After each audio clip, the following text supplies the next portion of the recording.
It was a few weeks ago that the hay bale started creeping slowly away from the house. Every morning when I woke up, each had moved a few 100 feet from where it was before. I assumed it was pranksters with nothing better to do, so I ignored it. Within a few days, though, the bales began to approach the boundaries of the farm.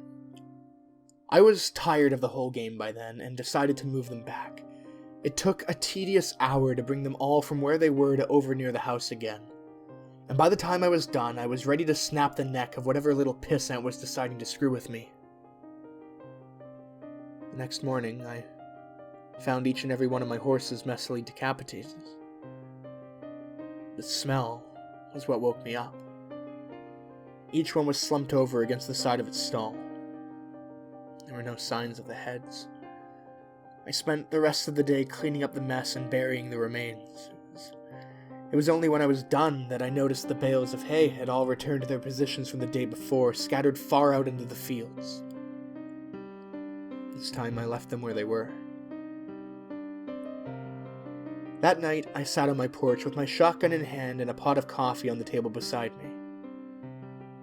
I sat for hours, straining my eyes into the fields to catch a glimpse of who was moving my hay bales. Finally, I was beginning to nod off. I would have, but just as my eyes began to close, I heard a clamor and a rustling of trees from the nearby woods. I leaned forward, my heart racing with excitement. I was going to catch the bastard. I fumbled with my gun and fidgeted in my seat, waiting anxiously for whoever it was to get close enough to ambush. It was only when the thing got close enough for me to make out its silhouette in the dark that I was frozen still. The thing that crept into my fields from the nearby woods didn't seem to notice me sitting there. It stopped, hunched and deliberate, through the field with the posture of a tiptoeing thief. If not for the fact that it must have towered over 10 feet tall even in its crouched position, it might have seemed almost frail. The thinness of its arms and legs and the emaciated, caved-in quality of its chest reminded me of a starving animal. Still, this thing was undeniably strong, and I watched it hoist each bale up into its arms with ease, and set it down carefully a while away, taking only a few strides to cover the distance. I watched it work, moving each bale thoughtfully. Every once in a while it would straighten up to look around at the other bale's positions in the field before adjusting the one it was working on ever so slightly. Before it left, it looked towards the house. I felt its eyes sweep over me in the dark, but whether or not it saw me, I couldn't tell. Then it turned silently and crept back the way it came, disappearing into the dark of the woods. It took me an hour before I had the courage to move at all. I went inside after a while, but didn't sleep that night. It was only when the sun rose that I dared step off my porch into the fields.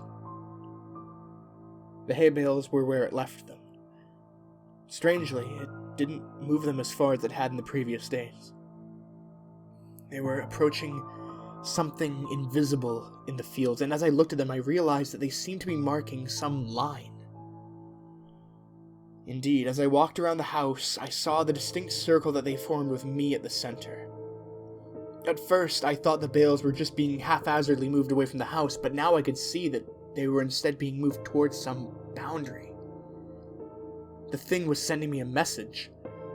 I slept uneasily that night, and only because I was exhausted. The next morning, the bales hadn't moved at all. They didn't move at all for the rest of the week, in fact. They were finally where the thing wanted them. I made myself sick trying to interpret them. Why would this thing expend so much energy moving my hay bales and threaten me with such violence should I try to interfere? Killing my horses was just that, a threat. An intelligent threat at that. It knew what would scare me, and it knew that I would understand the implications. The sound of an automobile working its way along the road to my farm one morning gave me a little rush of excitement. I'd been planning to abandon the farm since I saw the thing, but I couldn't hope to leave on foot without risking it treating me like it treated my horses. But if I could get in the car with whoever was coming my way, I might be able to escape before it could stop me. I didn't know or care who it was. I decided that the moment they stopped the car, I would jump in the passenger seat and tell them to get the hell out of here. I didn't get the chance. The car worked its way slowly along the road, trundling across the uneven ground. I urged it silently to hurry. It was when it passed between the two bales placed on either side of the road that I began to hear a booming clatter from the woods. The thing burst suddenly from between the trees, sprinting on all four of its terrible, gangly limbs towards the car. Within a few seconds, it was there, pouncing on the automobile like a predatory cat. Within moments, it was picking and peeling the vehicle's steel frame apart, working to get at the driver.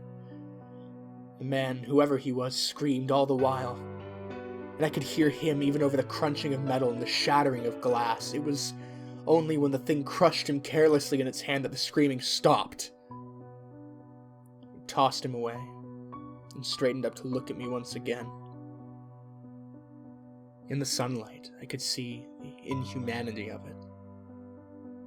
It was composed entirely of something awful and alive, which was lashed together in a messy semblance of a human form. Whatever it was made of looked so polished and hard that if it weren't for the minute writhing of the stuff, I'd think it was made of granite.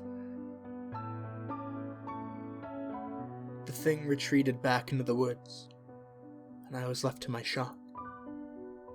My eyes wandered to where the car sat, the engine still sputtering between two of the hay bales. Suddenly, I understood.